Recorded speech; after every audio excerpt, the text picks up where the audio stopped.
Ryan Reynolds here from Mint Mobile. I don't know if you knew this, but anyone can get the same premium wireless for $15 a month plan that I've been enjoying. It's not just for celebrities. So do like I did and have one of your assistants switch you to Mint Mobile today. I'm told it's super easy to do at mintmobile.com/switch. Upfront payment of $45 for 3-month plan, equivalent to $15 per month required. Intro rate first 3 months only, then full price plan options available. Taxes and fees extra. See full terms at mintmobile.com. The views and opinions expressed in this podcast are solely those of the individuals participating in the show. All persons described or mentioned in the podcast should be considered innocent until proven guilty in a court of law. This podcast contains subject matter such as violence and graphic descriptions along with adult language, which may not be suitable for all audiences.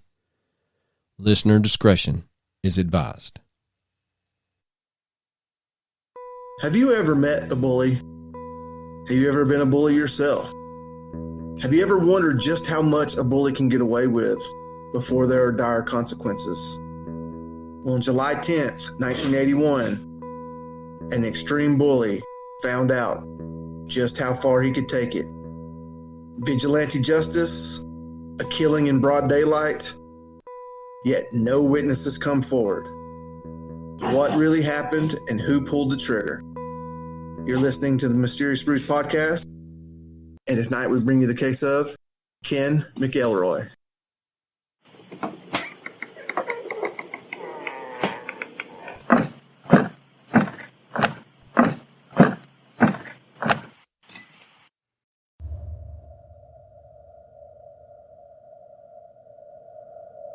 That was the one mistake that they made, was that they didn't kill his wife. I would have killed his wife. I probably would have ambushed him in his driveway. I'd have waited for him in the cornfield and let him have it in his driveway, and then I'd have set his house on fire. I'd have burned everything. When we moved here... Welcome to a deep, dark, dank, extremely moist basement somewhere in the bowels of Georgia. Well, ladies and gents, we've had a flood down here in the basement. It's been raining forever, and then today the humidity said, "Hello, it's me." It's muggy as hell. It's going to be one hot summer, brother. I know, man. My in-laws have traveled to Oklahoma to see my nephew graduate high school, and the day they arrived, which I believe was today, the high out there, 96. Ooh. Yeah. And I'm pretty sure it's going to be an outdoor graduation. They're going to sweat their tuchushes off. I hate outdoor graduations, but everybody seems to love them. And I'm just like, it's too damn hot. Yeah, it is. You want to graduate outdoors in Georgia? You're dumb. And it's because they're cheap as shit. I mean, because it cost them nothing to have it on the football field. So, and it can accommodate a shitload of people. I don't get it. But anyway. Yeah, that's true. If you do have it on a football field, you don't have to really limit the tickets and whatnot, because there's always lots of room. There's standing rooms and standing room only and all that kind of stuff. But when it's in a gym, you got to limit it. I understand that, but still, it's too damn hot in Georgia to have a freaking graduation outdoors. Yeah, it is. It's ridiculous. Shout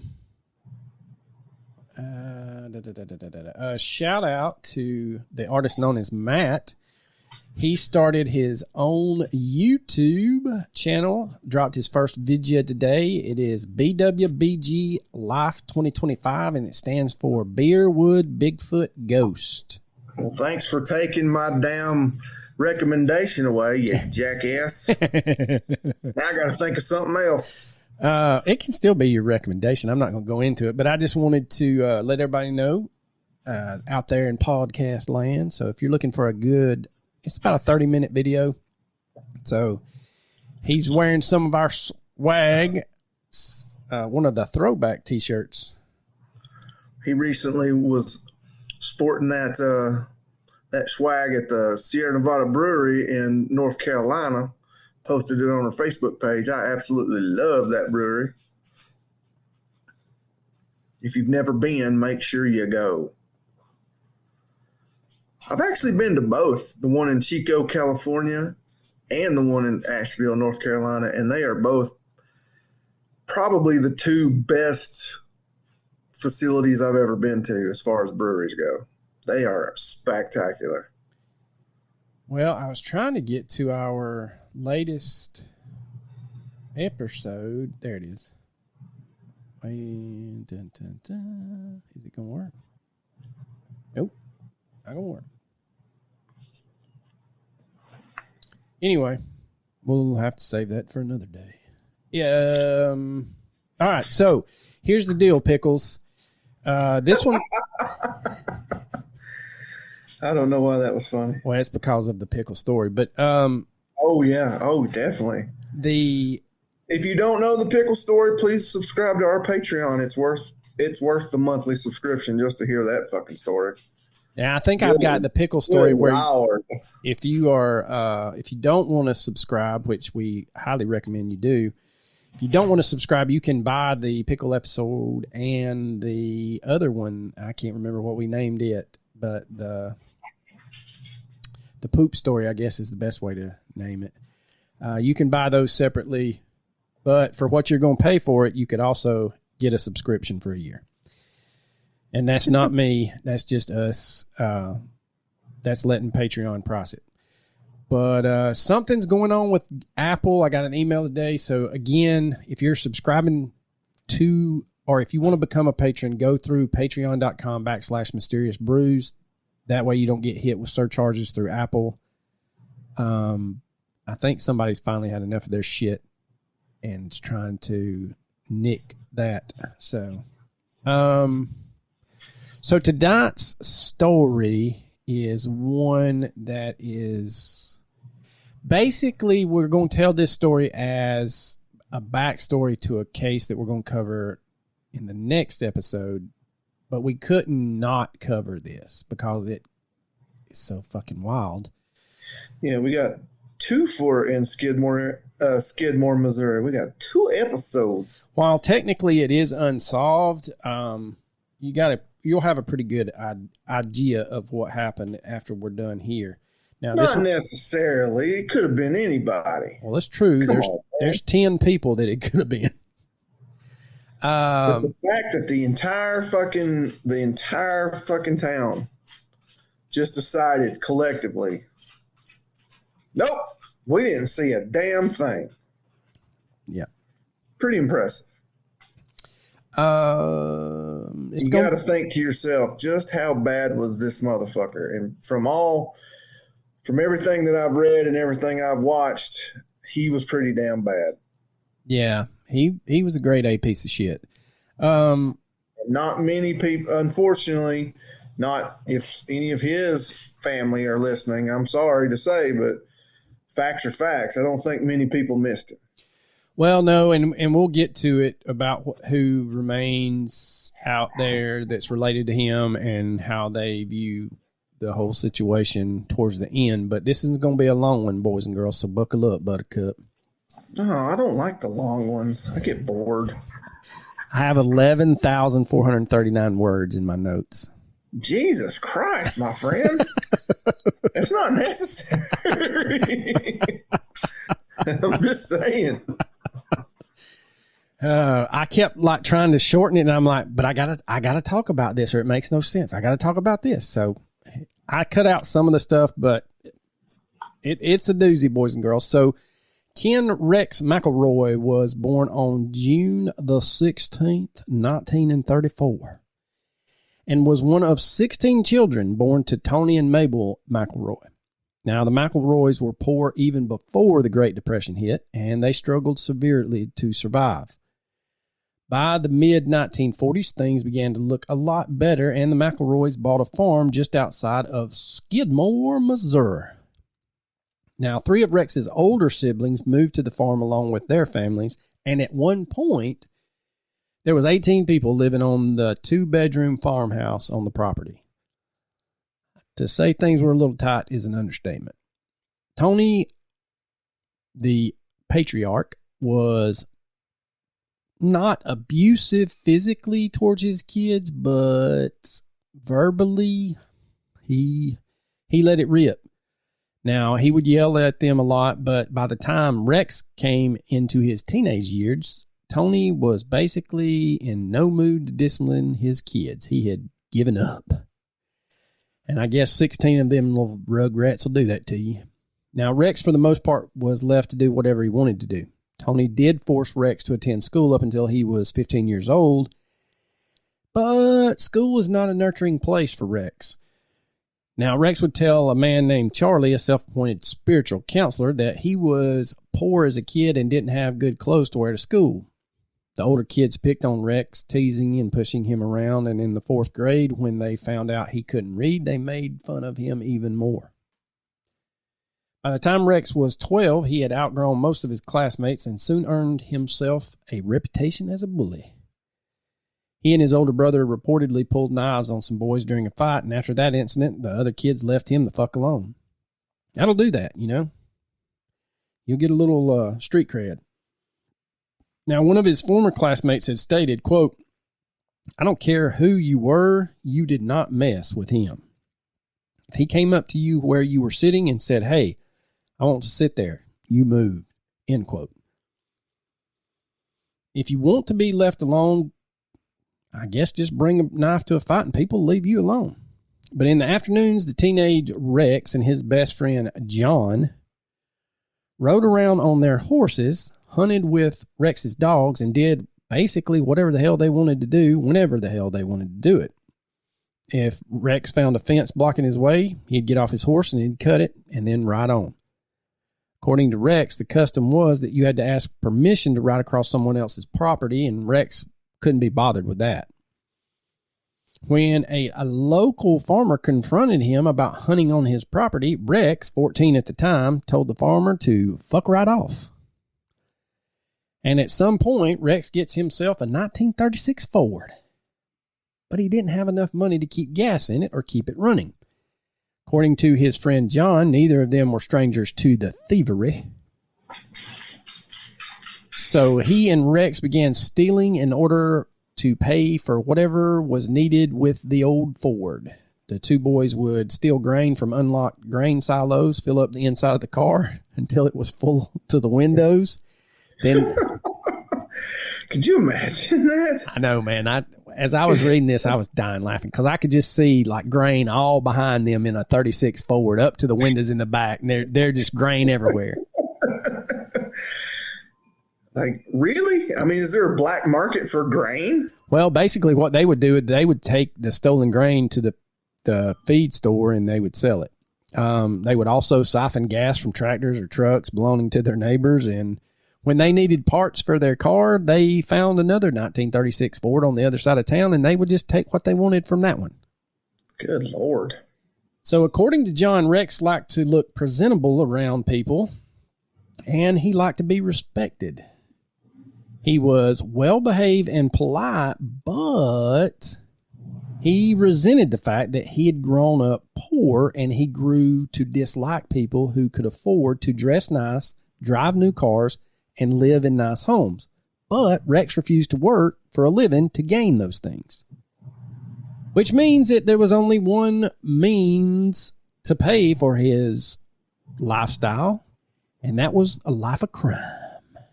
So Rex started off with stealing the grain, and then he moved to riding along gravel roads and stealing livestock from pens. He would make a note of the condition of the animals, where the gates were, and how close the pens were to the farmhouse. This would allow him to calculate how quickly he could get said animal and get it into a vehicle or a trailer and leave without being noticed. He would return to the property that he had cased, and around 1 or 2 in the morning, and dressed in dark clothes, he would park as close as he could, catch the animal, carry it over to his truck, and then he would take the stolen livestock to another nearby farm. There, he would give said stolen livestock to his accomplice, usually a female who lived on said farm. Now, his female accomplice would then take the stolen livestock to a sale barn or auction and list them for sale under her name. Once the animals were sold off, she'd let Rex know. He would then come and collect his money and repay her for services in both the sexual and the monetary means before doing it all over again.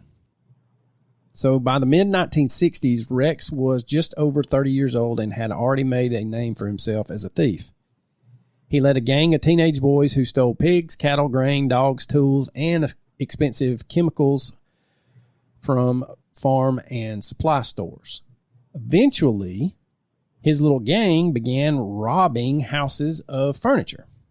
Now, Rex would jokingly refer to himself as a quote-unquote antique dealer. A man. That's pretty awesome. I'm just saying, that's pretty awesome. A man known only as Sam claimed he had been working with Rex when he was just 14 years old and admitted, quote, there was a bunch of us that stole for him, kids that he trusted. He would buy whatever we would bring him, corn, tools, air compressors, chemicals, anything. Whatever you took him, you always got cash on the spot, usually a third of its value. There were never any confrontations or disputes. He was always fair with us, end quote. Now, it wasn't just kids that stole for him. He would take his girlfriends out stealing and robbing as well. As the police started looking for them, Rex would take to the back roads and get away thanks to procuring some top-of-the-line police scanners he installed in all of his vehicles. Now, Marvin Dacus was a deputy with the Buchanan County Sheriff's Department in St. Joseph, Missouri, and was one of many police officers that was investigating Rex. Deputy Dacus said that all of the authorities knew that Rex was a thief. They just couldn't prove or catch him in the act. Now, Rex and his merry band of thieves moved livestock faster than the police could track them down. A lot of times, they would arrive at the sale barn or the auction to see a stolen animal had just been sold. Then it was up to the farmer who had lost the animal to prove that, say, a pig in a group of 500 pigs was actually his. So I guess at the time in Missouri, they were not branding their livestock, probably because they were just poor little farmers that didn't have a whole lot and didn't see the need to brand their herds, which made it ripe for Rex and made it damn near impossible for the farmers to prove that any of the stolen animals were actually theirs. According to one of Rex's accomplices, the fact that Rex knew that for the charges to stick, the cops would have to catch him in the act. Deputy Dacus was able to identify one of the farms that Rex frequented. When he confronted Rex, he refused to let them search his property without a warrant. Pretty smart on his part. He would simply stare them down and say, quote, if you think you've got a case against me, prove it, end quote. Basically, the deputies around Skidmore and St. Joseph, anytime they confronted Rex, would tip him off that they would be returning with a warrant. And so by the time they brought said warrant to him, he made sure all of the stolen goods were gone. Now, the man's pretty brazen, man. Like, oh, brazen is not a word. He's ballsy. No, yeah, for real. Like, and it gets to the point where when we get more into it, like, they pretty much created him. You know, oh, yeah. They allowed him to get away with so much for so long. He thought he was invincible. Absolutely. He thought he was freaking Superman. He thought he could do whatever he wanted in this town, and it's their own fault, to be honest with you. That's what happens when you turn the other cheek too many times. That's why I never turn the other cheek. Ever. Oh, me.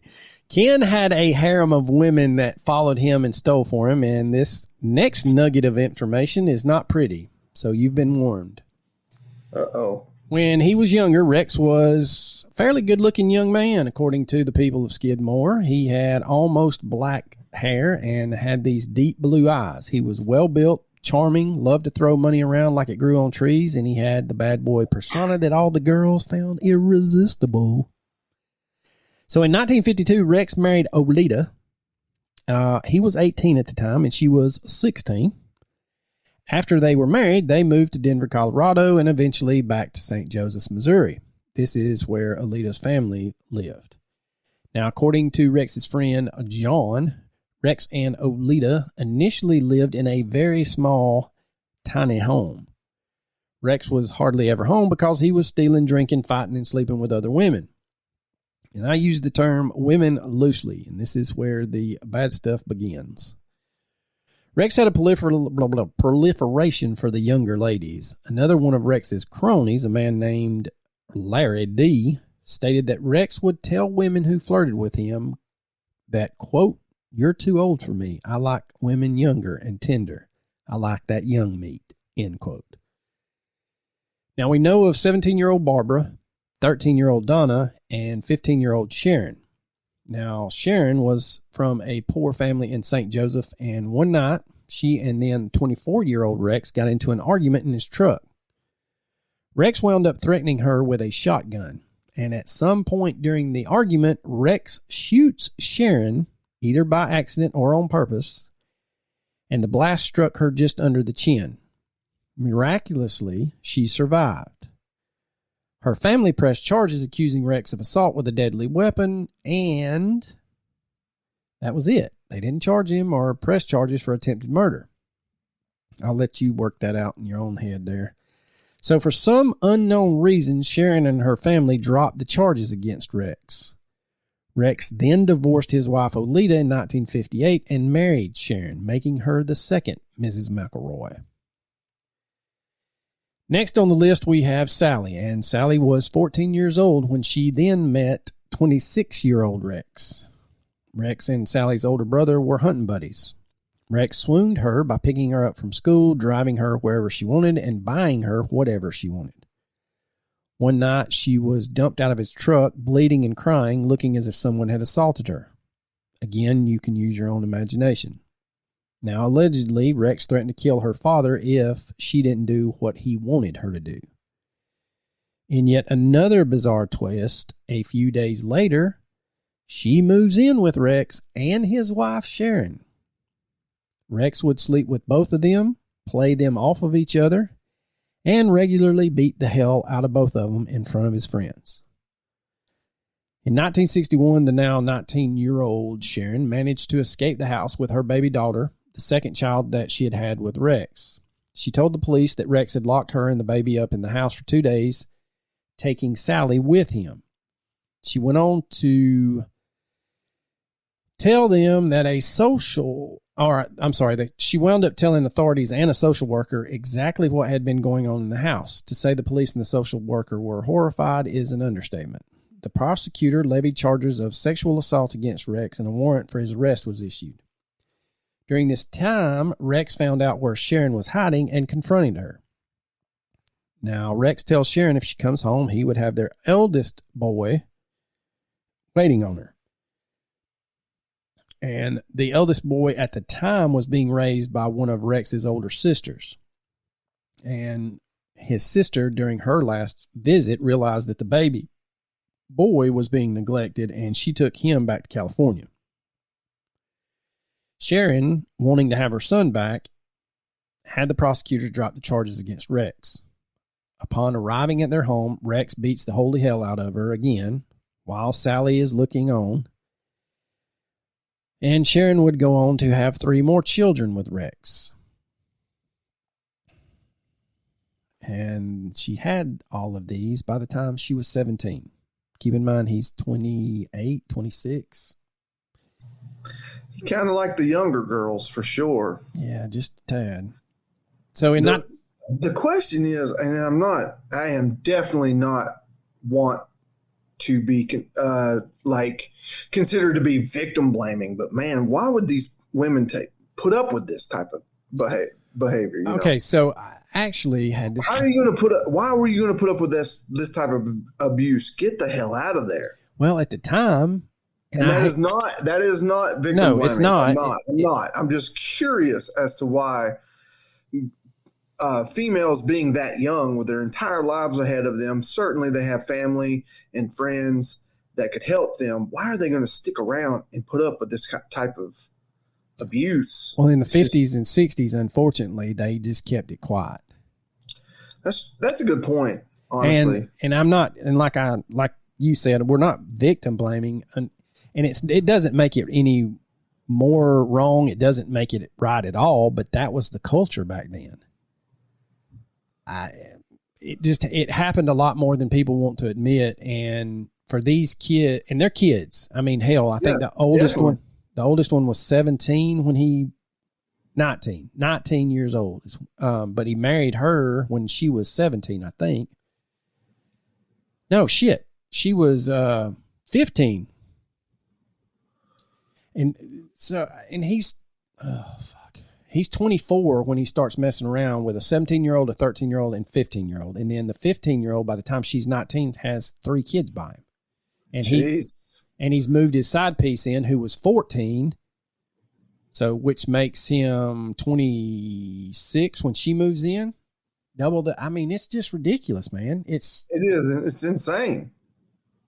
And it gets it, and we'll get into it. There's a book out there on his life, and it gets a hell of a lot more gruesome if you read the book. And I just did not want to go down that rabbit hole. But in 1964, the county would end up taking Sally's babies away from her and placing them in foster care. Sally mysteriously disappeared after the children are put into foster care, and Rex had his parental rights taken away. Now, here's the deal. Sharon would wind up having 5, I think. Sally would have 3. So he's got 8 kids by the time he's 30. Good Lord. Yeah, it's bad. So Rex was too busy to be bothered with finding out what had happened to Sally and his kids, which that's a blessing in disguise for the kids and Sally, to be honest. Several years later, the oldest son would track his mother, Sally, down, and for a while he would take care of her. Unfortunately, by the time he finds her, Sally was mentally broken, depressed, and drug dependent. So, well, I'm definitely certain of that. Depressed for sure, dealing with this man.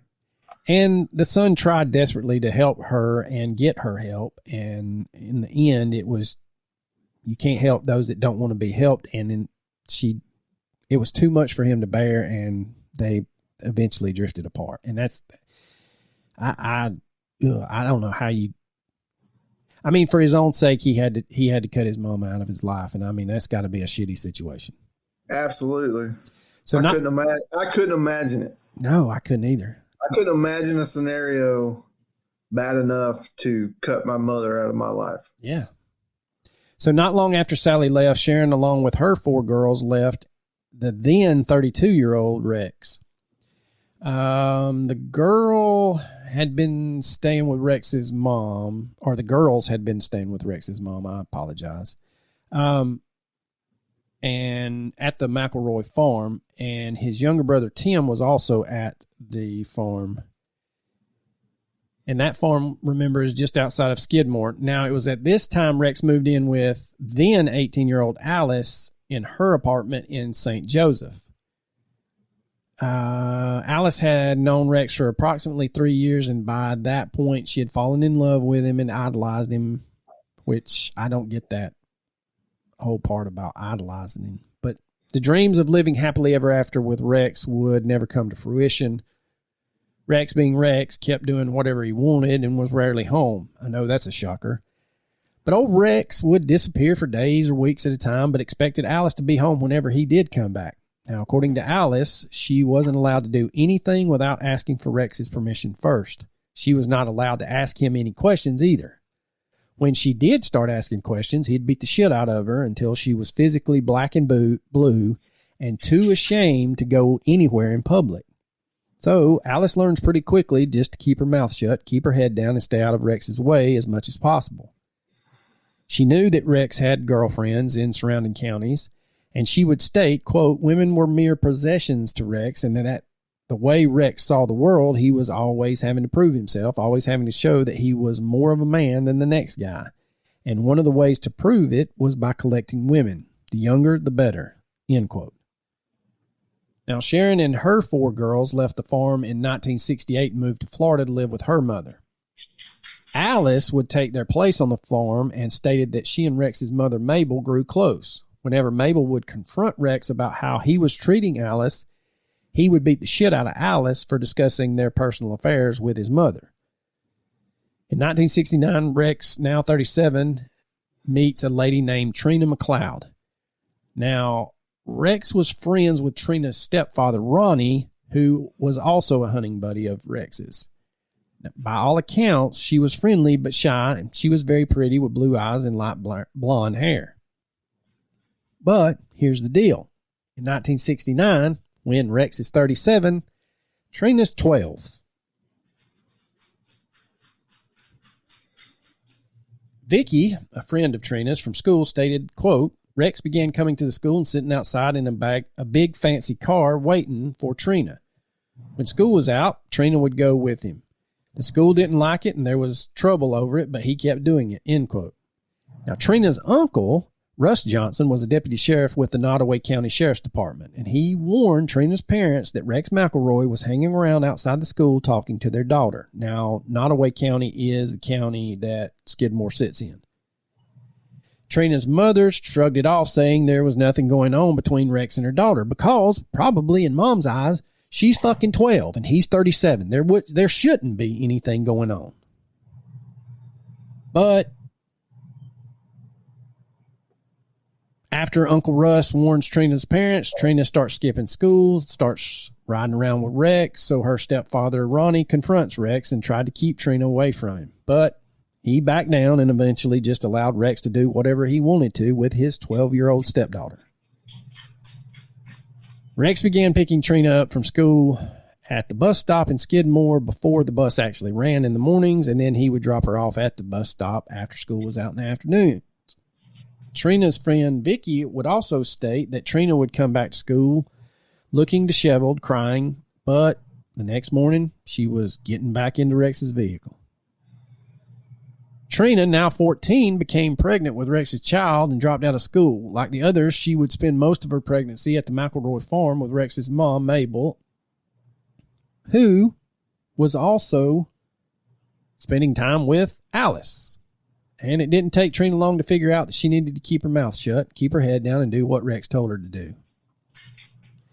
So Teflon Don Rex McElroy kept going to court, and he kept sliding out of the charges. Now, two of the more famous cases are what we're going to discuss next. First one. You got to ask yourself, sorry to interrupt, but you got to ask yourself, how the hell did he just keep getting away with everything? Intimidation is from what I could gather. It really doesn't make sense. And I know witness intimidation, I know he's really, but God, you would think that at some point justice would be served. This is more of an indictment about our criminal justice system than anything, really. The fact that this man got away with so much stuff for so long. Yeah. It's ridiculous. So a year before Trina moved to the farm, a then pregnant Alice had had enough of the constant abuse. So she takes her 3-year-old son back to St. Joseph to live with her mother and stepfather, a man named Otha Embry.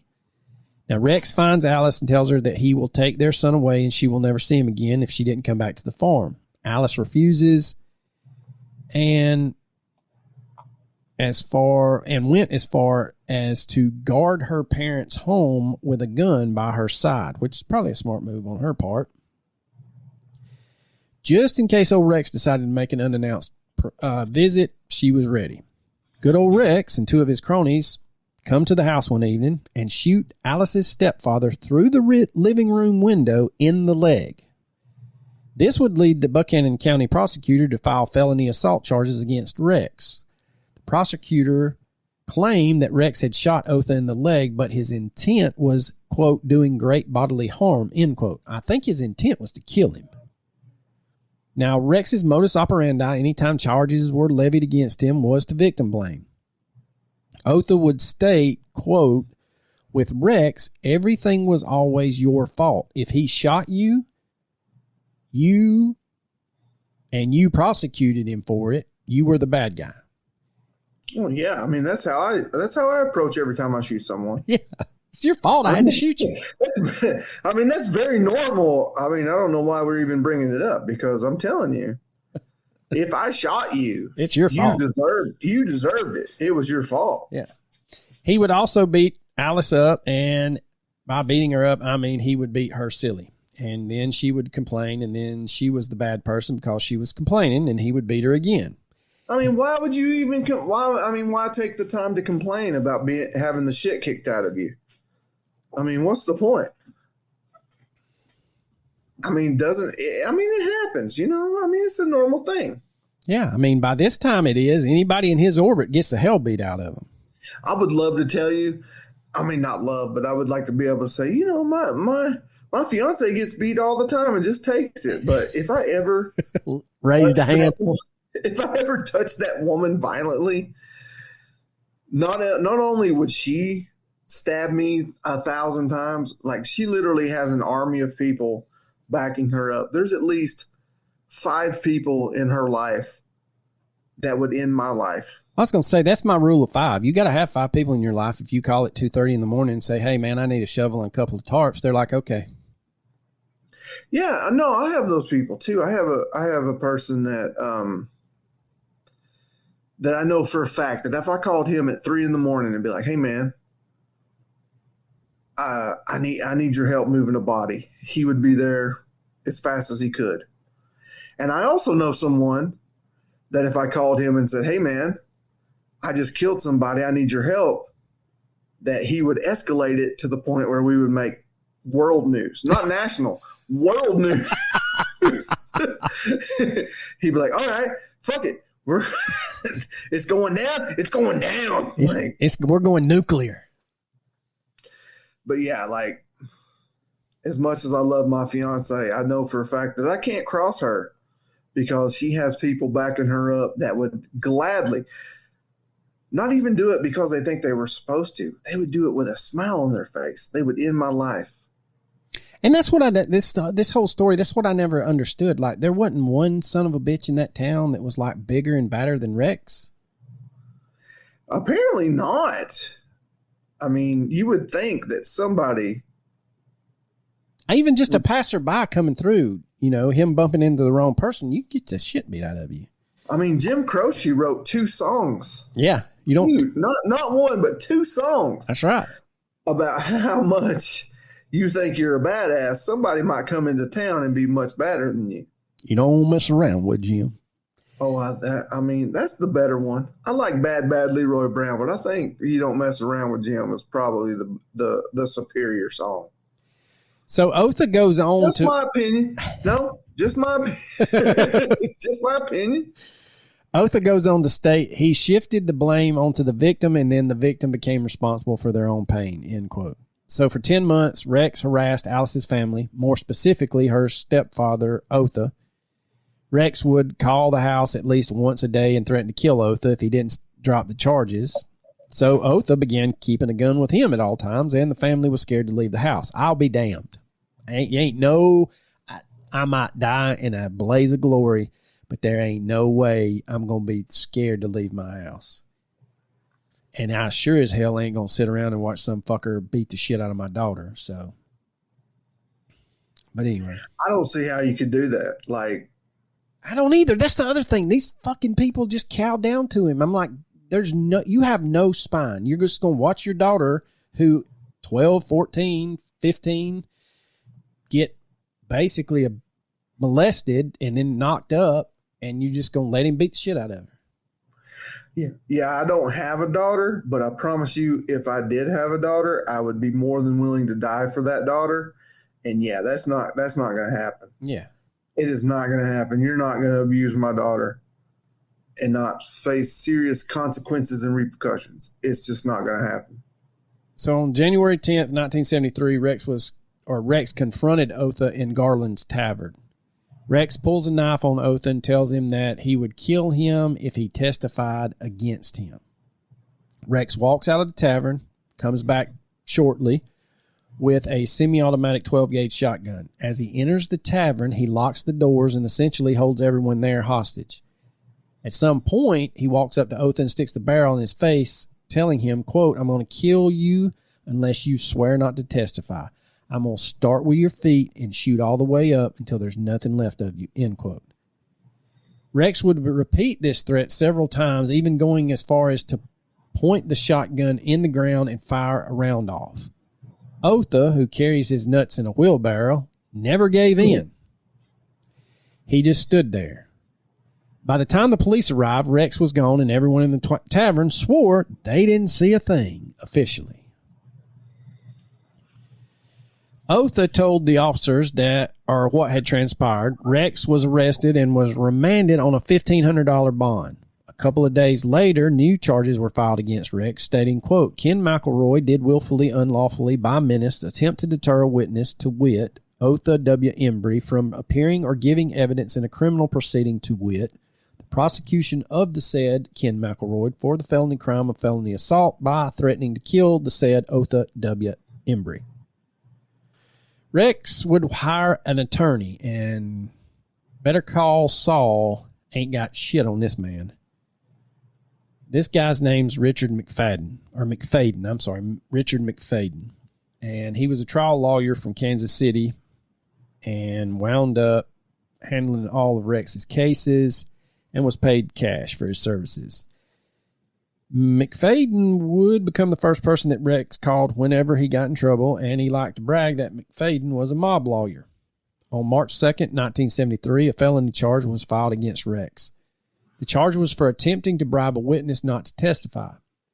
The court date was set to go before a magistrate on April 27th. When Rex attempted to kill Otha at the tavern and took everyone hostage, the bartender, who had been present that night, changed his testimony at the last minute. He would testify that he hadn't seen a thing that night. Rex braggingly told the court that he took a shotgun into the tavern, but claimed that it went off by accident. Of course it did. Every time I've taken a shotgun into a tavern, I mean, it's inevitable that accidentally it's going to go off. It's just an accidental discharge. Yeah, it happens, man. Hit her right in the back. This is completely normal. This is completely normal. I don't understand why you're even talking about it. So Alice, who had since moved back into the McElroy farm with her son and baby daughter, was brought in as character witnesses for Rex and claimed that he was, quote, a fine person and an outstanding citizen, end quote. Definitely. Despite all of this bullshit, the magistrate judge found Ken Rex McElroy guilty of trying to bribe a witness and sentenced him to 6 months in prison. Well, Mr. McFadden would file an appeal on the 4th of May.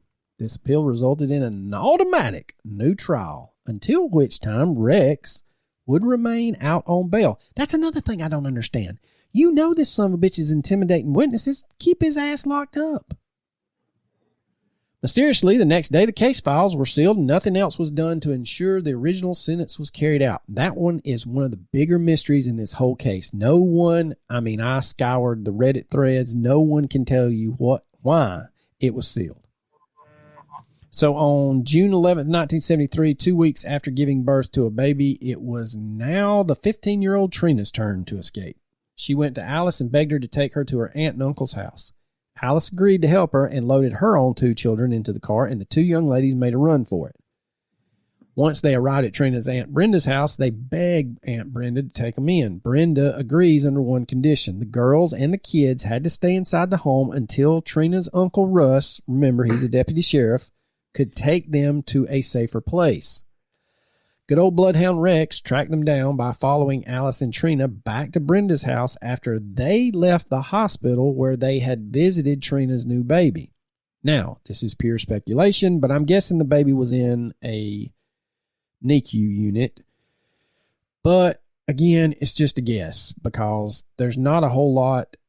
And I know it's 1973. They could have kept the baby, but it still would have been for some severe health problems for them to keep the baby and discharge the mom. Rex, like I said, finds them and stood on the sidewalk in front of Aunt Brenda's house with a shotgun, aimed at the house, and yelled, quote, "Come on out here, you fucking bitches, or I'll come inside and blow your fucking brains out," end quote. Rex promised Trina that he wouldn't hurt anyone else if they agreed to go home with him. Despite knowing that he was lying through his teeth, both Alice and Trina, along with Alice's children, went back to the farm with Rex. Once at the farm, good old Rex threatened to kill them if anybody came to rescue them, and then proceeded to beat the shit out of Alice for helping Trina escape. He then held a gun to Trina and raped her. The next day, Rex loaded Trina and Alice into his truck, drove to Trina's parents' house, and forced her to watch as he shot her dog and burned his parents' house down. I mean, but he's a fine, upstanding model citizen of the community. Oh, absolutely. I mean, yeah. Why are we even talking about this? This guy's a model citizen, man. So scared for their lives, Trina's parents fled to Missouri, leaving Trina with Rex. Again, you are gutless. But anyway, good old Rex would have been a dead ass, is all I can tell you. 2 days after Rex raped Trina, she went to a scheduled doctor's appointment, I guess as a follow-up, because she had just given birth. And when the doctor heard what had happened, he called social services. Trina and her new baby were taken in by the county authorities until they could deal with Rex. On June 19th, 1973, Rex was charged with rape, arson, assault, and flourishing a deadly weapon. Not brandishing, but flourishing. Yeah, flourishing. It's very... All of these charges relied on the then 15-year-old Trina to testify against Rex. Her and her baby were living in a foster home, and I know this may come as a shock, but Rex once again tracks them down. Good old Rex went to his reliable bag of being a douche canoe and terrorized Trina and her baby. For months, he would call her house and threaten her. He would also sit in his car outside of wherever she was, making sure that she saw him waiting for her.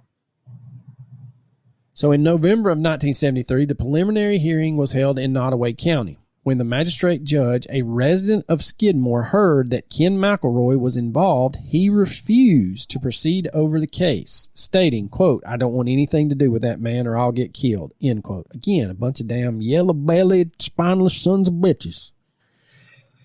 And again, I mean, if you let someone get away with so much stuff for so long, you reap what you sow, man. Like, it's...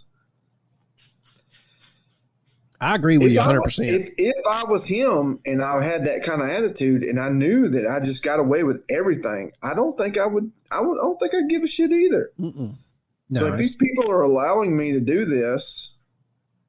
Why not push the envelope, you know? Well, Judge Clark Gore from an adjacent county was brought in to hear the case. Judge Gore found that there was enough evidence to prove that a crime had been committed, and later 8 charges of child molestation would be added to the previous list of charges. The trial was set for October/November 1974. This was more than a year after the incidences had originally occurred. So during 1974, Trina was beginning to put her life back together. She had been placed in her grandparents' care and went to live with them in Kansas. Apparently, grandparents are making her do what grandparents make kids do, and she wasn't happy. And she makes a fatal decision. Well, not fatal decision, because she doesn't die. You mean to tell me she didn't like to behave? Basically, she didn't like... I guarantee you, they were like, look, you got kids. You need to keep your ass at home. You need to take care of your kids. You need to pull your weight around the house. And she got her little feelings hurt, and she winds up calling dumbass to come get her. I mean, Stockholm Syndrome is all I can think of. Yeah, that sounds like it. So Rex, always scheming, tells McFadden, his lawyer, that according to state law, Trina couldn't testify against him in court if he married her. This was not 100% accurate, but since when has Rex abided by the law? At the time, Missouri law stated that a, quote, person may not testify in a court of law against his or her spouse, but a spouse is not prohibited from testifying about crimes committed by said spouse, end quote. Basically, Rex and McFadden knew it would be almost impossible for the state to convince a jury that Rex had actually raped and molested his wife. The fly in the ointment was that at this time, Rex was still married to Sharon. So Rex calls Sharon, tells Sharon, I want a divorce. She agrees. thank God. And they are divorced. A week later, Ken Rex McElroy was once again a free man. Now, Trina is still underage. She's only 16 at this point. So McElroy went to pay her mother a visit. Trina's mom consented to allowing her then 16-year-old daughter to marry the then 42-year-old Rex. And I'll let you use your imagination on how he convinced her to do so. So on the 20th of October, 1974, Trina McLeod became Trina McElroy. She signed a statement in front of McFadden in which she stated that she wished to drop any and all criminal charges that had been made in her name against Ken Rex McElroy. All of the charges against him were dismissed, and Rex walked out of court a free man. Alice was informed that Trina was now taking her place, and she was more than happy to let her, and she left and took her 2 children and moved to Maryville. She would eventually marry a man and settle down and get her life back together. So at this point, 19 different felony charges have been brought against good old Rex within a 4-year time period. Every single charge was either dismissed or resulted in Rex being acquitted due to a primary witness being harassed into either changing their testimony, disappearing, or simply refusing to testify against him. Next up, we have a man named Dean Stratton, who was an officer with the Missouri State Highway Patrol. When Dean first joined the Highway Patrol, his sergeant told him, quote, "Ken McElroy is a thief and a bully who will use a shotgun. Don't ever trust him and don't ever turn your back on him," end quote. I have a feeling like if you go into any law enforcement in Skidmore around this time or the surrounding counties, they got a picture of this fucker and they're like, hey, you ever see him? Don't you dare turn your back on him. Better yet, if you ever see him in the commission of a crime, just kill the son of a bitch. Well, all right then. But that's just my 2 cents about this whole thing. Anyway, so Dean would wind up pulling Rex over early one morning and noticed Rex had 4 pigs in the back of his pickup truck. Dean made the mistake of asking Rex whether he had stolen the pigs. Somehow, Rex pulls the old trusty shotgun, points it in Dean's face, and Dean knew that if he made a sudden move for his pistol, he'd be a dead ass. So he just steps back, allows Rex to go on his merry way. So on the afternoon of July 27th, 1976, Romaine Henry, a farmer from Skidmore, had just returned to his house when his son told him that somebody was firing a shotgun on their property. Romaine's like, the hell they are, gets back in his truck and went to investigate. He recognizes Rex's green Dodge pickup and that was parked on the gravel road, and decided that it was best to pretend that he hadn't seen anything, and he heads home. Unfortunately for him, Rex steps out into the middle of the road, levies his shotgun at Romaine's truck. Romaine comes to a stop, and Rex walked up to the passenger door, which was locked. So Romaine reaches over, unlocks the door, which allowed Rex to lean in and point the shotgun in his face. Rex asked Romaine if he had been to the McElroy farm recently, and Romaine said, "No, I have not." Rex then lowers the shotgun and fires one into his stomach. As Romaine ducks holding his stomach, Rex fires another shot, which was intended to take his head off, but it just gashed his forehead and cheek. Rex then attempts to shoot Romaine a third time, but luckily the gun jams. As Rex is struggling with the gun, Romaine speeds off. Rex got into his green Dodge truck and chased after Romaine, chasing him for several miles before stopping the chase. Somehow Romaine makes it back to his house, where his wife races him to the hospital in Maryville. One of the shotgun pellets had torn a hole in his side, and there were 7 pellets in his abdominal wall. Romaine would have to have surgery on his abdomen. As for the 2 wounds to his face, doctors would stitch those up.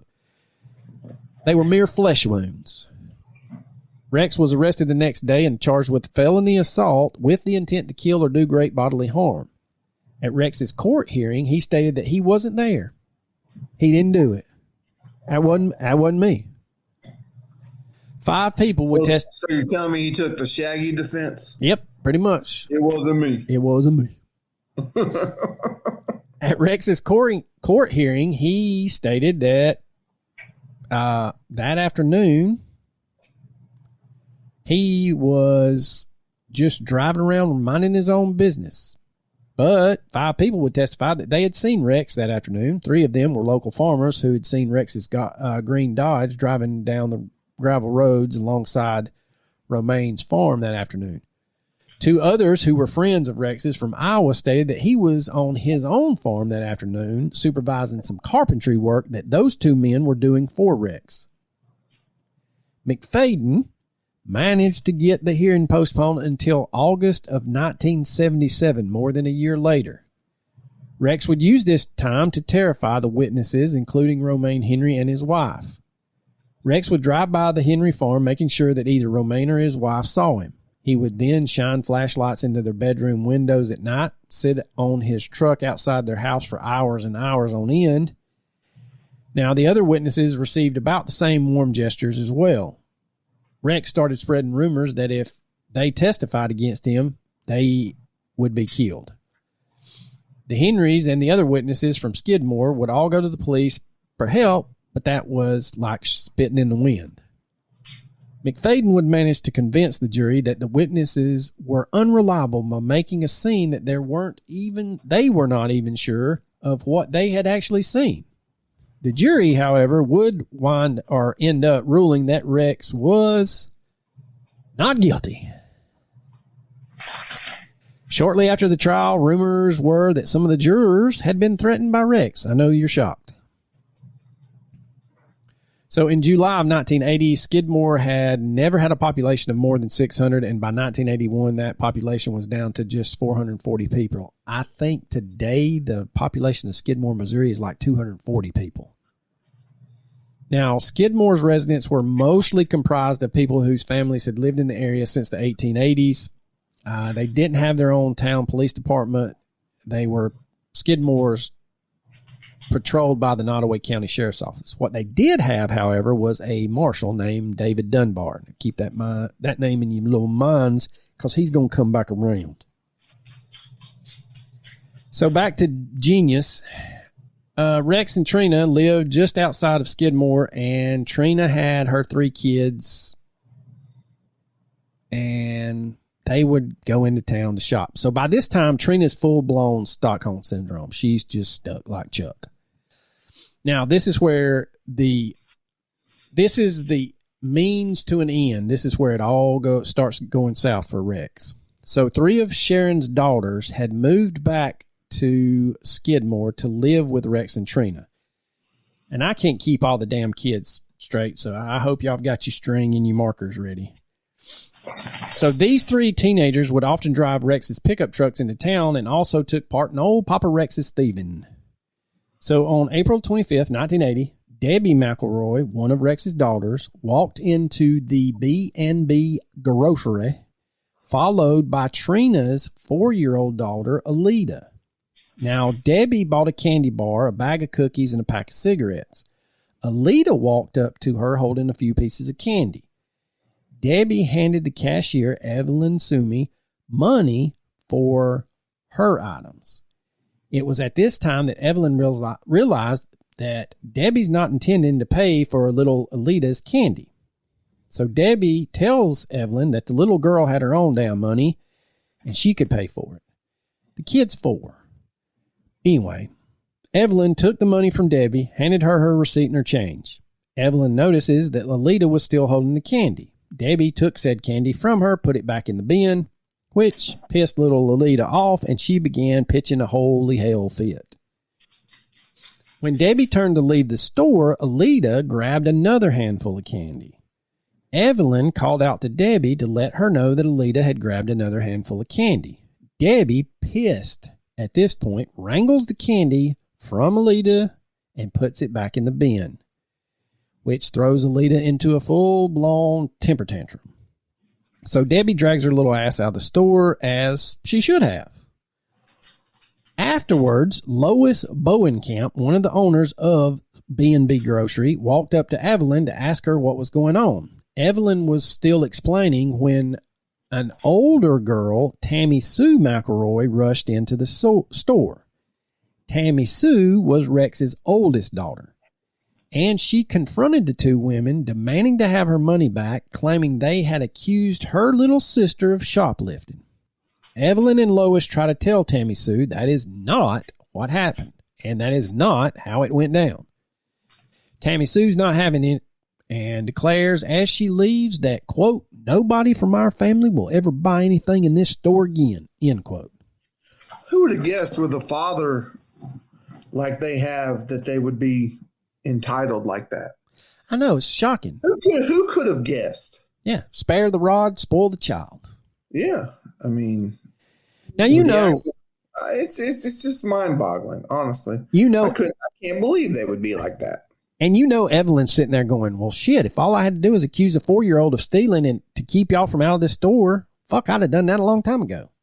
But anyway, Evelyn tells Lois that she's pretty sure that those girls belong to Rex McElroy. Lois says, "Who the hell is that?" And I just feel like in Skidmore, there's like at birth or as you move in, here's where you pay the water bill, the power bill. This is where you can park. This is the church. And this is Rex McElroy. Don't fuck with him. I mean, honestly, yeah, I would have to agree. You don't fuck with Rex McElroy in that town. So 20 minutes after this whole shit show goes down, a very large man enters the store. You guessed it, that large man was one Rex McElroy. By this time, he was 46, and he was no longer the handsome, debonair man that he once was. Rex was now overrated. He was overweight and had dyed his dark brown hair black and kept it slicked back and earled up. He also had long sideburns, mutton chops, if you will. Holding an open pocket knife at his chest and pointing it at Lois Bowenkamp, he's posturing at this point. Well, as he's walking towards Lois's husband, who was much older than Lois. I think she was in her late 40s and her husband was 69 at the time. His name's Ernest Bowenkamp. Now, he had been working at the meat counter and walked up next to his wife. Again, these two have no idea that Rex is a piece of shit and rules the roost. So Ernest asked Rex to put the knife away. Of course, I know this is another shocking revelation here. Rex refused to put the knife away. So at the time, Trina comes barging in, yelling and cussing and at the Bowenkamps, demanding to know who had accused her baby girl of stealing. Rex tells her to shut the fuck up. The Bowenkamps were eventually able to explain to Rex and Trina what happened, calming the two down. Realizing that it was just a misunderstanding, Rex turned to Lois and ordered a pack of Camels. Lois, giving no fucks that day, stood confident and stubbornly lifted her chin, looked Rex in the eye, and said, quote, "Sir, it's my understanding that nobody in your family wishes to do business in this store anymore," end quote. Now, depending on who's telling the story, and that's what went down. According to Rex, he says that didn't happen.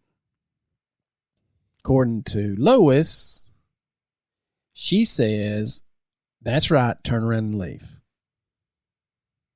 So, I don't know, you can figure out what's going on there. But regardless of what was said, the Bowenkamps are now in the crosshair of Rex's terrorizing ways. He and Trina and his daughters follow him in various vehicles and then slowly start driving past the old Bowenkamp's house with their rifles visible. Which there's a big deal made out of this. But here's the deal. We're talking about the late 70s, early 80s. Everybody had a gun rack in their back window. And there were guns in it. And miraculously, nobody got fucking killed. But anyway, Lois called Russ Johnson, the deputy sheriff, and Trina's uncle, and told him what the hell was going on. Russ basically tells her, that sounds like a you problem. And explains that Rex won't do anything but harass them a lot. During the day, Rex would sit in his car outside the B&B grocery store and stare at the Bowen camps. At night, he'd sit in his truck outside their house and slowly drove down the street. One evening, he drove past the house, noticing that they were watching him through the window, at which time Rex decides to fire 2 shots into the air outside the house before driving away. Fast forward 30 minutes, Rex is back and fires another shot off. By the next morning, all of Skidmore knew that Rex had ratcheted his harassment up a notch. Lois drove to Maryville to report the incident, but nothing was done about it. 2 days later, Rex would drive past the Bowen camp's house at 7 p.m. and fire his shotgun twice into the air. Later that night, when Ernest and Lois were asleep in their bedroom, Rex would fire 3 more shots, this time at the house. So by this time, or at this point in the story, the Bowen camps knew that if they called the police, it was a total waste of time. So instead, Lois goes out and gets herself a 20-gauge shotgun and starts keeping it in the bedroom. Rex would drink at his favorite bars in the nearby towns and brag about how he was terrorizing the Bowen camps. Rex especially had a hard-on for Ernest Bowen Camp, who he considered to be weak since Lois, who was 20 years younger than him, was the one to stand up to Rex in the grocery store. Rex would tell everyone who would listen the old man needed to be taught a lesson. So July the 8th, 1980 was Ernest's 70th birthday, and at 7:30 that evening, he was still at the B&B grocery store meeting with an electrician who had been called to fix the air conditioner. Ernest was just inside the back door of the store cutting up cardboard boxes with a butcher knife. That's when he sees Rex's green Dodge pickup park in front of the post office for about an hour or so. Rex is just watching Ernest. Then he drove around the block and parked next to the loading dock. So Ernest puts the butcher knife down when Rex got out of his truck. As Ernest walked out onto the loading dock, Rex asked whether he had called the police yet. Ernest said that he had not. Rex asked whether Ernest was mad at him, and Ernest replied that he wasn't. Ernest then tells Rex, quote, "This is private property, you know, and we want you off of it," end quote. In typical Rex fashion, he tells Ernest that he, quote, "can't tell me what to do." Ernest watches as Rex walks away and toward 4 boys who had been watching their conversation. Rex hands the boys some money, and then the 4 boys walk away. Ernest thinks it's over, walks back into the store, picks up his butcher knife, and continues cutting the boxes. It was at this time that he heard Rex rummaging around in his truck. When Ernest turns around, he was staring down Rex's double-barrel shotgun. Ernest ducks just as Rex pulls the trigger. So down the street at the tavern, 2 of the boys had just finished explaining to the owner, Greg Clement, that Rex had sent them there to buy themselves some cold drinks.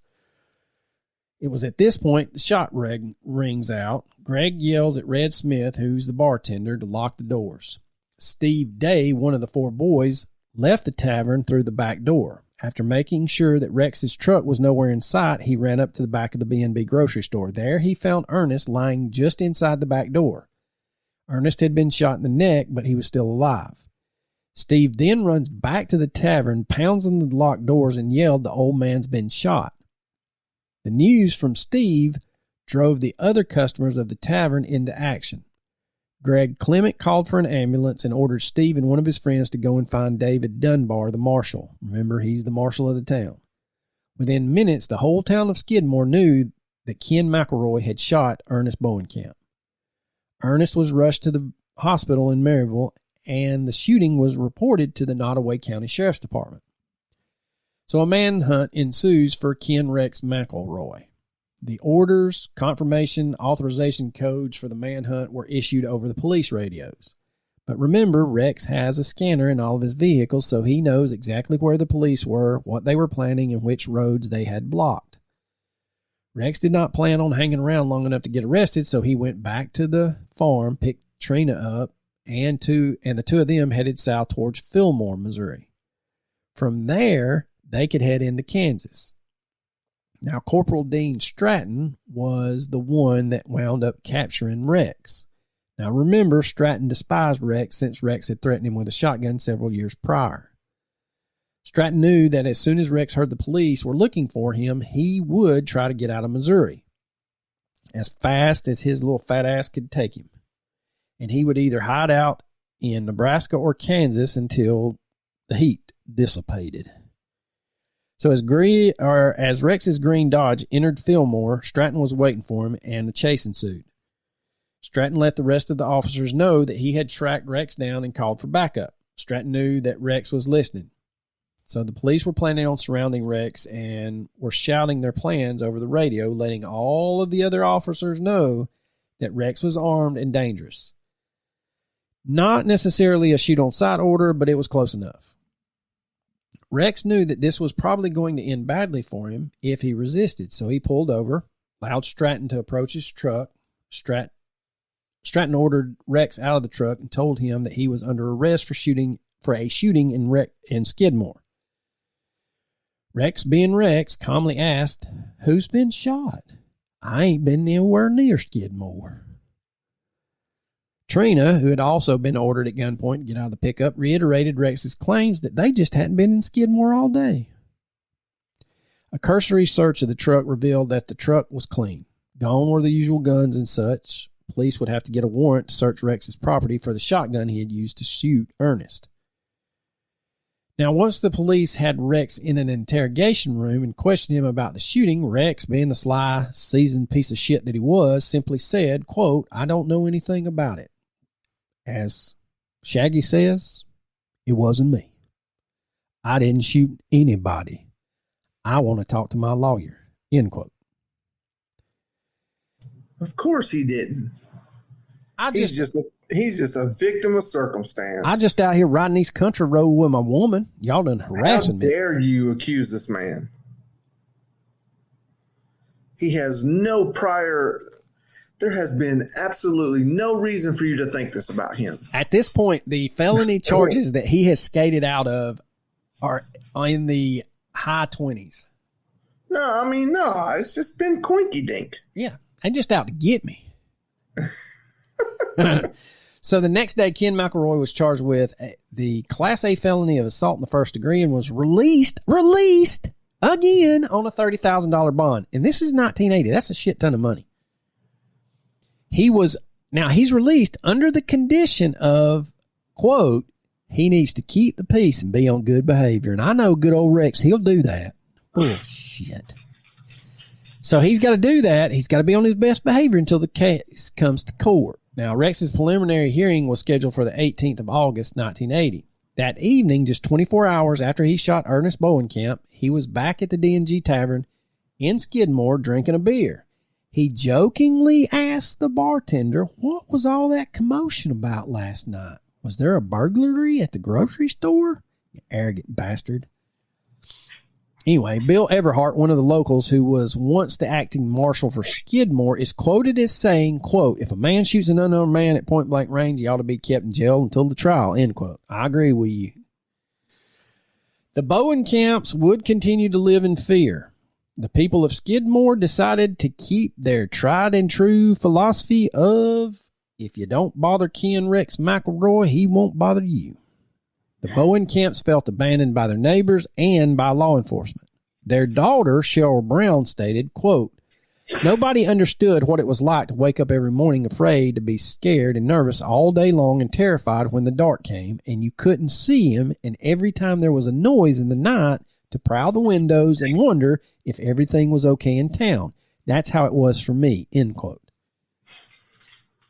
Now, the Bowenkamps did what anyone tired of Rex's shit should have done. They armed themselves and prepared for the day when they would have to come face to face with Rex, the bully of Skidmore, Missouri.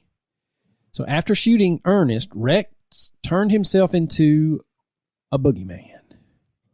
Anyone who dared to show the Bowenkamps any kind of support would start to receive phone calls during which a deep voice would say things like, quote, "If you don't mind your own business, we'll have to hurt you," and other nasty and vile things describing how they would mutilate and dismember members of said family. So the McElroys would drive past their homes and places of business at all hours of the day and nights, brandishing weapons. The people of Skidmore began to fear the sound of McElroy's trucks, the way they would slowly drive past their houses at night, pausing just long enough to rev their engines and guarantee the family knew who was waiting outside before slowly driving off. The Bowenkamps and the families of the 4 teenage boys who had seen Rex approach Ernest that afternoon were the main targets. Red Smith had been the bartender at the D&G Tavern the day of the shooting. Glenn Clement, the owner of the tavern, David Dunbar, the town marshal, and the family of Corporal Dean Stratton, the deputy who had arrested Rex, all received calls stating more or less that if your husband testifies at this trial, several members of your family are going to die, or your house is going to burn, or we're going to rape and pillage your daughters. Every family that I just mentioned decided to start packing just in case the day came that they would have to defend themselves against old Rex. Now, only Ernest and Sheriff Estes from the Nottoway County Sheriff's Department were required to testify against Rex in his preliminary hearing on September 5th, 1980.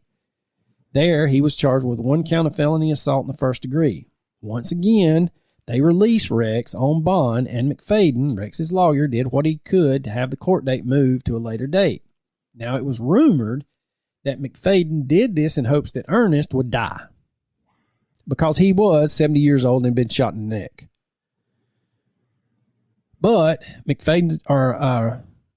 Ernest is a tough old bird, and he didn't. So McFadden was able to push the court date to the 25th of June, 1981, almost a year after Ernest had been shot. The whole time, Rex is living his best life as a free man. McFadden had managed to guarantee that the trial would be held in the town of Bethany, some 2.5 hours east of Skidmore. McFadden argued that the jurors from Nottoway County and the surrounding counties would be biased against Rex, and his client could not receive a fair trial. Well, he wasn't wrong. The jurors had no idea who Ken Rex McElroy was in Bethany. And when he entered the courtroom that morning, Rex surprisingly admitted that he did, in fact, shoot Ernest Bowenkamp, but he did so in self-defense.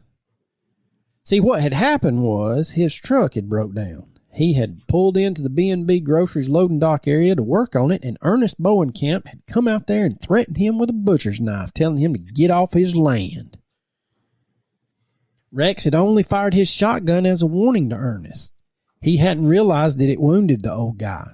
According to statements years later, the jury thought the two men had simply argued, resulting in Ernest getting shot. Now, Ken Rex McElroy was found guilty of second-degree assault and was sentenced to spend 2 years in prison. The court had granted 25 days in which Rex could file a motion for a new trial. After those 25 days, the court would hand over their sentence and send McElroy's ass to jail.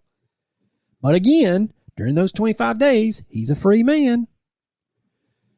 So in September 1980, Rex would draw a shotgun on a couple in St. Joseph after they narrowly escaped hitting his truck with their own vehicle. Rex was arrested and charged with demonstrating a deadly weapon in a rude, angry, and threatening manner. I swear to God, some of these charges, they tickle me. He was demonstrating a deadly weapon in a rude, angry manner. Yeah, but I mean, again, he's still getting away with it. So, I mean, you can make up any kind of charges on him. Teflon Don, baby. I mean, he's definitely a Teflon Don. He's not going to get charged with anything. He's not going to pay any type of consequences. In a shocking, until he does. Yeah, until he pays the ultimate one. But I know this may come as a shock, but the couple would later withdraw any statements they had made against Rex. While he did not spend any time in jail for this little incident, he was still under bond for shooting Ernest Bowenkamp. So the state prosecutor got the judge to add another $10,000 as a condition of his bond. Not revoke it and put his ass in jail until trial. Again, y'all just feeding the beast. Hello. From this, Rex wasn't allowed to carry a weapon either on his person or in his vehicle. If he did, he'd go straight to jail. Now, good old Rex, he wasn't planning on doing any time. According to his family, his entire demeanor changed in the months leading up to his trial. I think Rex figured out his ass was going to jail. Anyway, he becomes obsessed with the residents of Skidmore and asks his friends and informants what they were saying about him. What are they talking about? They're talking about me. He became so paranoid that he was convinced that everybody was out to kill him, going so far as to threaten anyone who simply drove past his farm on their way to town. Rex even made contingency plans with his women and children, telling them what to do if the worst happened to him. He reportedly told an acquaintance that if the residents of Skidmore came for him, quote, "I'm going to take a few of them with me." His paranoia was not unfounded. He was the most hated man in the 4 counties surrounding Skidmore. More and more people were conversing about how they were going to protect themselves against him if the opportunity presented itself. Rumors swirled that more than one person was willing to confront Rex on the back roads and make it look like an accident.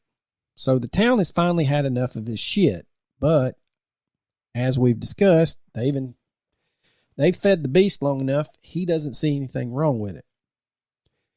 So Rex and his women were a constant presence in Skidmore. They always drove around in their pickup trucks with their rifles in the back window. And the residents of Skidmore took whatever protections they could against Rex. They would not even allow their kids to walk home alone whenever the McElroy trucks were in town. The call would go out and the Bowen camps would shore up their stores just in case they needed to stay put. Their daughter Cheryl explained that, quote, day after day, he sat on the street in front of Mom and Dad's house. The town emptied out every time he came to town. Everyone was so uncomfortable and scared. The guys down at the pool hall didn't like to be around when he was in town. I suppose because they were nervous and scared too. You just couldn't be sure what was going on in his mind, end quote. So June 30th, 1981, Rex and Trina drive into town in 2 separate trucks. Rex was in a newer Silverado pickup truck with a gun rack in the back window, but there was nothing in the gun rack. Trina's gun rack in her truck, however, had a rifle in it. So they walk into the D&G Tavern and went up to Pete Ward, an Army veteran, who also happened to be one of the alders of the municipal council, and his 2 sons were present in the bar too. Rex tells Pete that he had a gun he wanted to show him, and Trina went back to her truck to get it. She walked in with an M1 rifle, bayonet and all, attached. Rex shows it to the people in the tavern. He then took out a clip, and it really is a clip in an M1, and he loaded the rifle in view of the entire tavern and then pointed at various people in the bar, describing exactly how he was going to shoot and kill Ernest Bowenkamp. Pete Ward and his sons left the tavern, grabbing their own weapons, and stood watch in front of the B&B grocery store for the rest of that afternoon. Pete Ward's response to Rex's taunt was to call a war, and Pete Ward wasn't the kind of man who was going to tolerate Rex's usual bullshit. Allegedly, Pete told people, quote, "If that son of a bitch comes this way with that rifle, I'm going to blow him away," end quote. Pete watched as Rex drove out of town, and when Pete got home that evening, he called Sheriff Estes and asked him what the town's options were. So the wheels of justice start slowly turning. The response was that they had to file affidavits with the court. The next day, Pete took the affidavits to the court himself, hoping that the sheriff's department would finally do something about Ken Rex McElroy. The whole town hoped that he'd be arrested and kept behind bars until his trial took place. Instead of ordering his arrest, the state prosecutors filed a petition on July 2nd, 1981, asking that Ken McElroy's bond be revoked, and a hearing was scheduled for the 10th of July. This is the dumbest shit.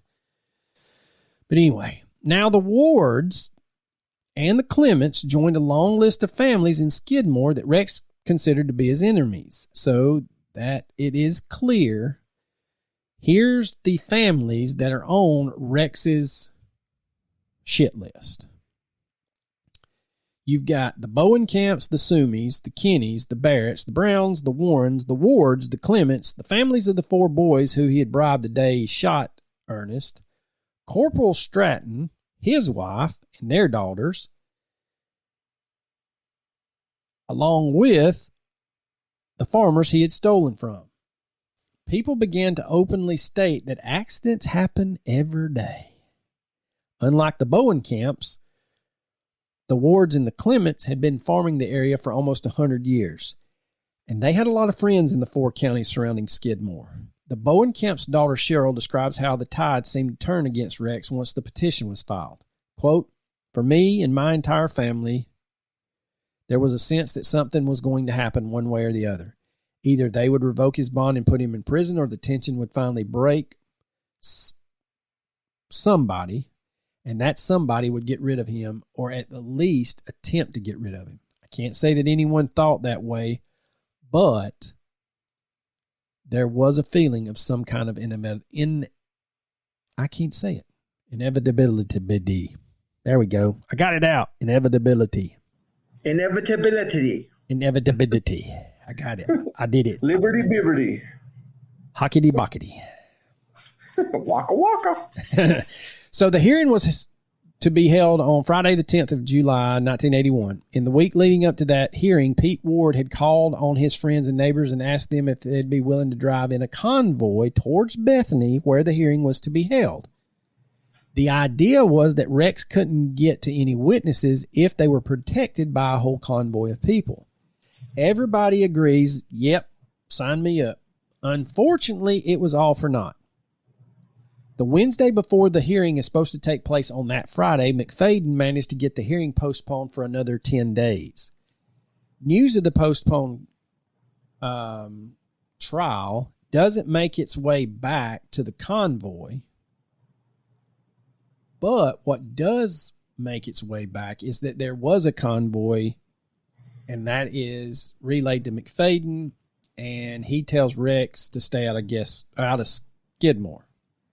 Now, you guessed it, old Rex, being full of piss and vinegar, said, "Hell no, ain't nobody going to tell me what I can and cannot do. I go where I want, when I want. I ain't afraid of nobody." On the morning of the 10th of July, 1981, the convoy starts showing up, and they had agreed to escort the 4 witnesses to Bethany. According to some reports, the pickup trucks began to arrive in Skidmore at 6:30 that Friday morning, but by 8, they were lined on both sides of Elm Street. The farmers were from all over the 4 counties that Rex had stolen from the last 20 years. When news spread that the hearing had been postponed, someone proposed that they hold a meeting instead and decide once and for all what they were going to do about one Ken Rex McElroy. So almost 60 people were gathered inside, including the mayor and Dave Dunbar, who had since retired as the town's marshal.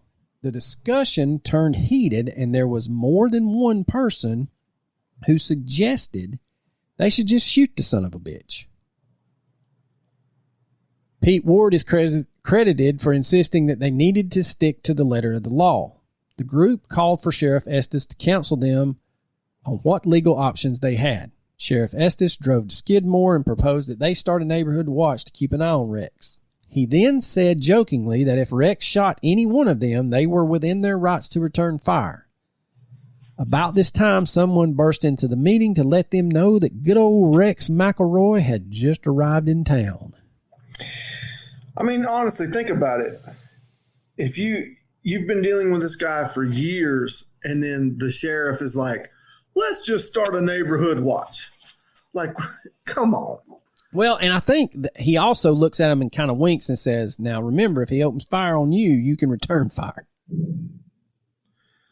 Yeah. So then, I don't know why it took this damn long, to be honest with you, but the entire atmosphere of the meeting changed.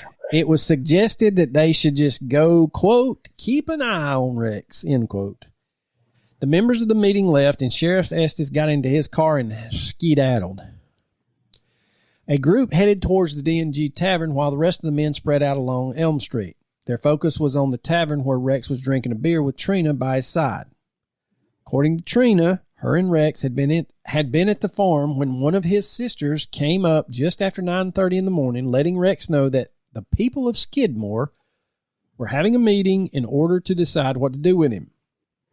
Rex gets up, doesn't change his clothes, doesn't call any of his cronies to help him, doesn't grab a weapon. He just orders his daughters to stay home and told Trina to get in the Silverado.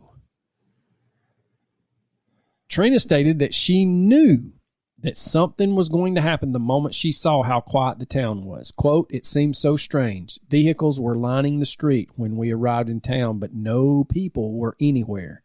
We walked into the tavern and it was empty. Then all of a sudden it just filled with people. They were giving everybody beers, but nobody was paying for them," end quote. Yeah, you ever heard of what's about to happen reminds me of the story of Icarus. You ever heard about Icarus? Si, senor. Yeah.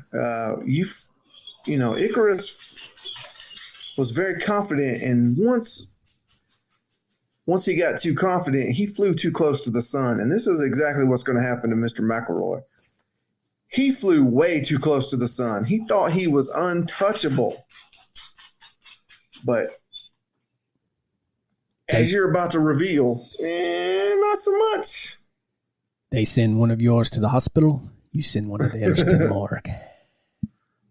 According to Red Smith, the bartender that day, some of the men made a point of staring at Rex, doing their level best to let him know he wasn't welcome. But Rex ignored them. He continued to drink his beer, making small talk with whomever was unlucky enough to be near him.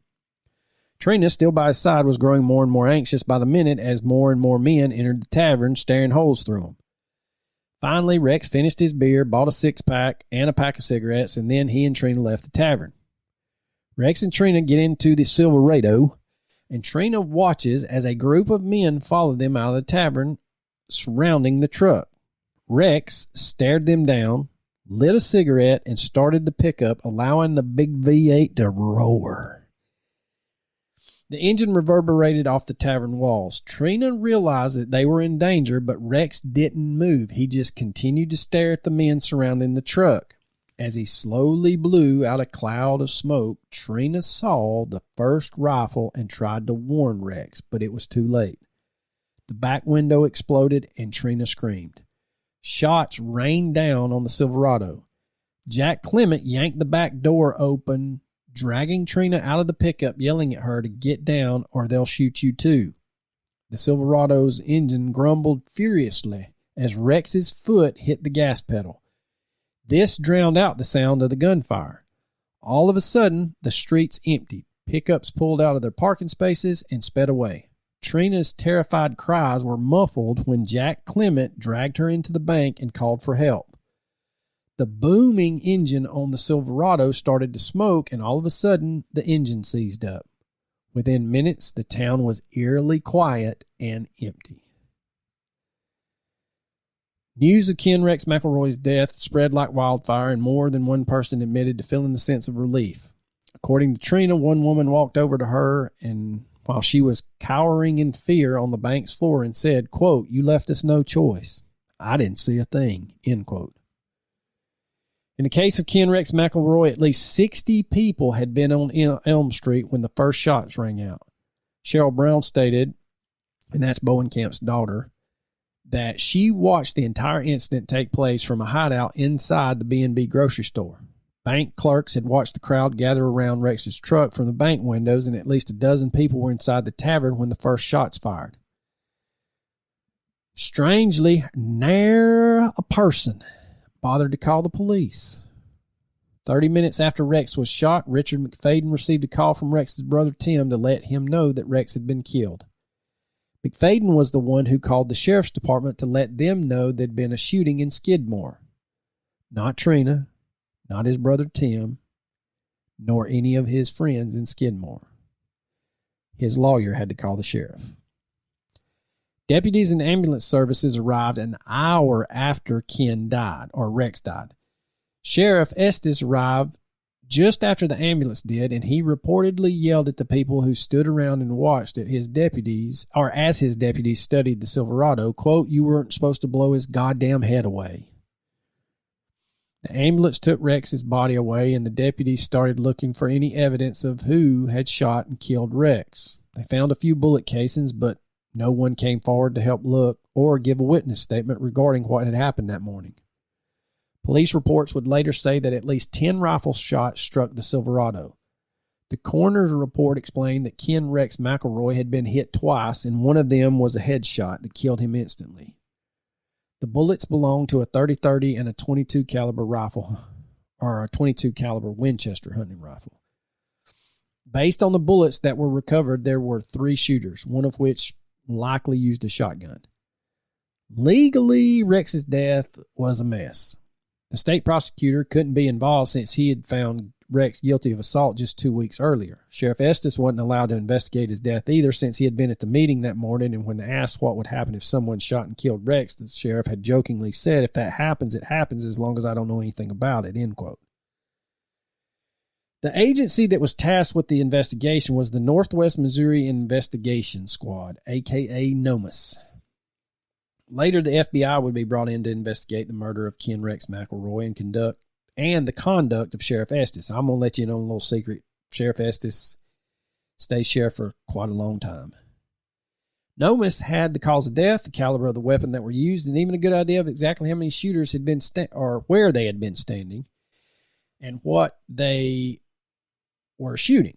What they didn't have was the murder weapons or any credible witness who were willing to tell who was responsible. Whenever NOMAS would show up to interview potential witnesses, they were shut down. One NOMAS officer was quoted as saying, quote, "They weren't cooperating with us. They just aren't interested in talking with us," end quote. Harry McLean makes an interesting observation in his book, In Broad Daylight, when he says the citizens of Skidmore had learned the basic rule of the criminal justice system: no witness, no case. And it is a little ironic that Rex's tactics essentially kept his killers from being arrested.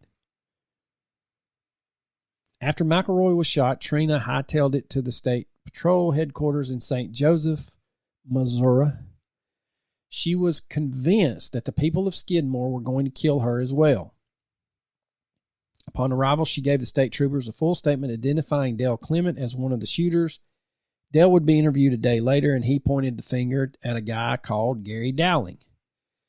At least 3 people gave similar statements, but the NOMAS officers didn't obtain a warrant, and they didn't search their homes or vehicles. The 3rd shooter was seen holding the shotgun, but no one could identify him. All of the witnesses were represented by the same attorney, and they all recanted their statements within a day of making them. Their attorney was also the same person who was representing Dale Clement.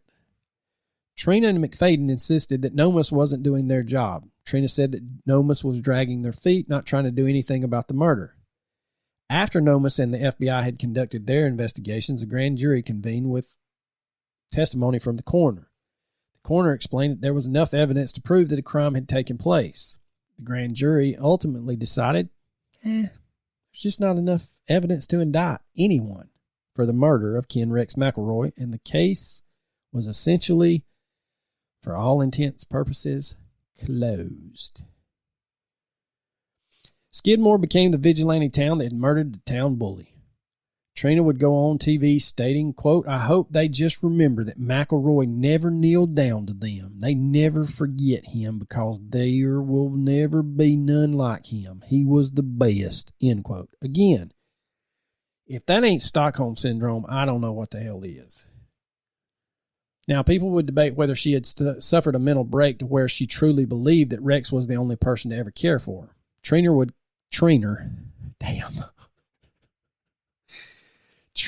would continue to defend Rex for the next 4 years for his wicked ways.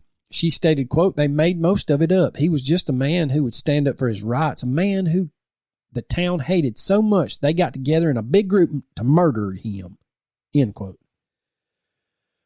When Trina was asked about her history with Rex, the claims of molestation, abuse, and rape, the fact that he shot and killed her dog and burned her parents' house down, she said none of that was true. He never abused her. The house burned down due to faulty wiring. The dog got run over by a neighbor. He was good to her and doted on his kids. She's definitely suffering from some Stockholm Syndrome, my friend. That's insane. Now, on the surface, you have to think she's lost it. However, in every interview that she gave, she stated everything that I just said with a blank expression on her face with tears rolling down her cheeks.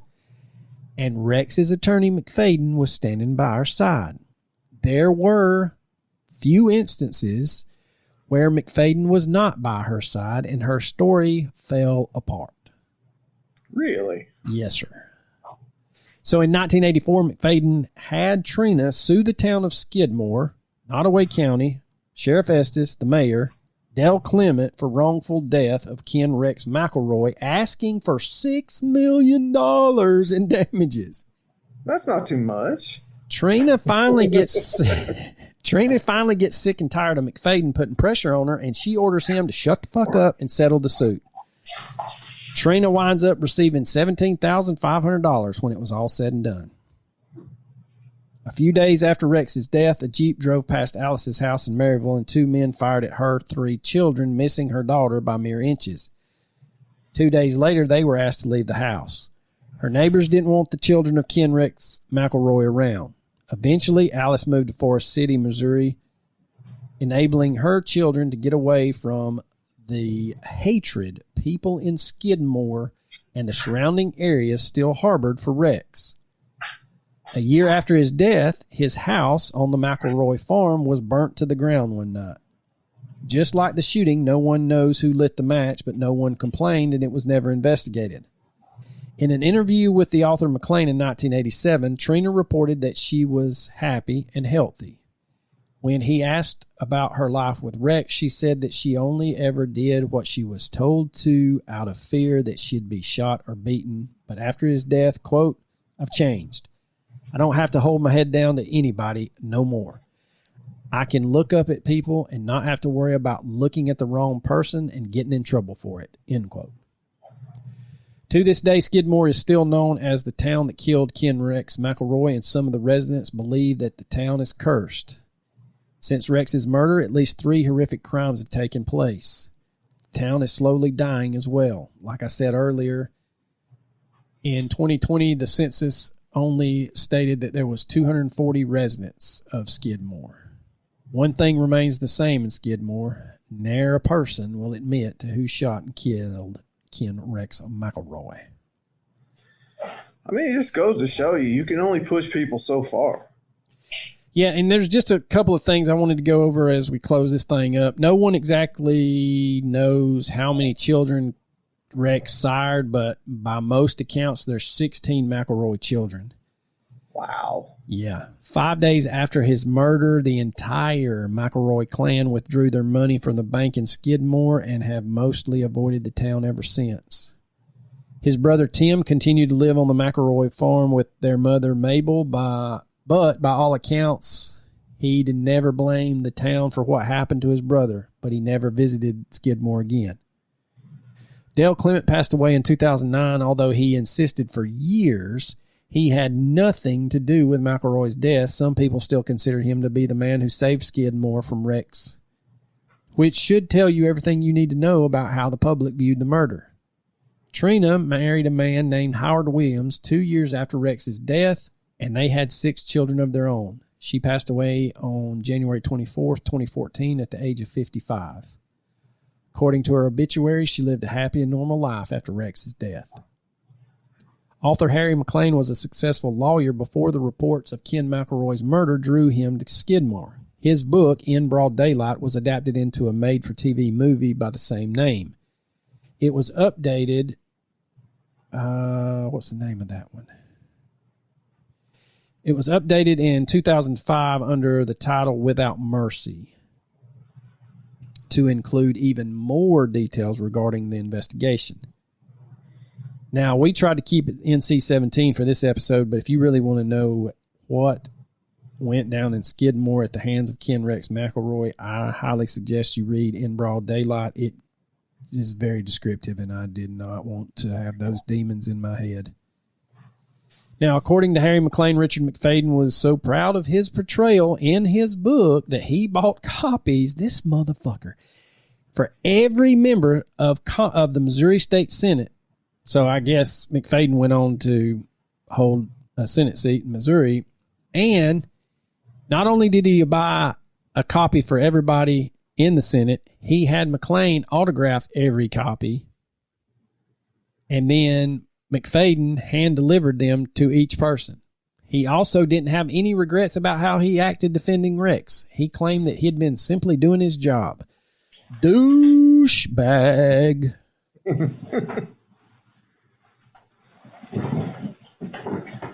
And that, ladies and gentlemen, is the story of Rex McElroy and Skidmore, Missouri. What we can say is that is not the last that you will hear of Sheriff Estes or the town of Skidmore. We're going to dive into one of them three that they say is a horrific crime next week. I'm just saying, man, as far as Ken goes, like, I just can't see myself living my life like that. How can you be so cruel to so many people? Well, he basically had a reign of terror for 38 years in that town. 38 years he terrorized the town. And I mean, of course, if you have that inclination and you get away with it, of course you're going to develop an attitude that you're untouchable. I think the town itself is pretty much responsible for creating the monster, you know? Yeah, there's another film, I just saw this, that says no one saw a thing. So I guess that's going to be my recommendation, is if you can find the original 1991 made-for-TV movie. They said it was a series, but it's probably one of those multi-night TV movies back then. It's in broad daylight. No one saw a thing. And then the other one, Without Mercy. So any of those three, if you're interested in Ken's story, I'm probably not far off base with that last one that was released. It's probably a little bit more graphic about what he did and how he did it and how he died. The 1991 one was a TV movie, so. But anyway. Well, Coachum, we're down to the final countdown. I have tomorrow and 3 days next week, and then I'm going to try to get not tennis elbow, but fishing elbow. I hear that. I don't really know what I'm going to do this summer, but I'm assuming it's going to be a whole lot of nothing. I was going to go see Young Son one more time, and then what's crazy is we're in the middle of May. We're going to go see him probably Father's Day weekend. Then he's probably going to come home around July the 4th weekend, and then that little bastard graduates in August. That's what I'm saying. I was going to say about this time next year, he's going to be making more money than both of us combined. Yeah. So yeah, I talked to him last night. He's getting I think he took his riggers test. So not only is he going to be having all these welding certificates, he's going to be a certified crane rigger. Well, son of a gun. I know. That little son of a bitch is pretty smart. How dare he? He must get it from his mama. Yeah, I didn't want to say that out loud, but yeah, I was thinking it for sure. No, I love that little bastard to death. He's done. Of course you do. He's the apple of your eye. Well, he's done quite well. He's overcome his raising. Yeah. Yeah. Well, I know you were going to recommend the YouTube channel. You actually finished the video. You already did it, so I can recommend something else too. Well, you actually finished the video. I was knee deep in grade book stuff today. I got it queued up to watch after we get done. I got you. But I'm also going to recommend the podcast, The Conspiracy Tapes. If you do season 3, all about the body brokers, about selling body parts, man, it gets whew. Hey, I'm deep in some icky shit, man. I've gotten hooked on Ballin Studios. He's folded in war stories, bedtime stories, redacted, and something else, and they're all about 30 or 40 minutes. But man, he's done quite well folding those guys into the fray. They've got their own podcast out. That's how successful they are. Oh wow! But anyway. All right, Coach, you got anything else for the boys and girls in podcast land? Oh, you know I don't. Deuces.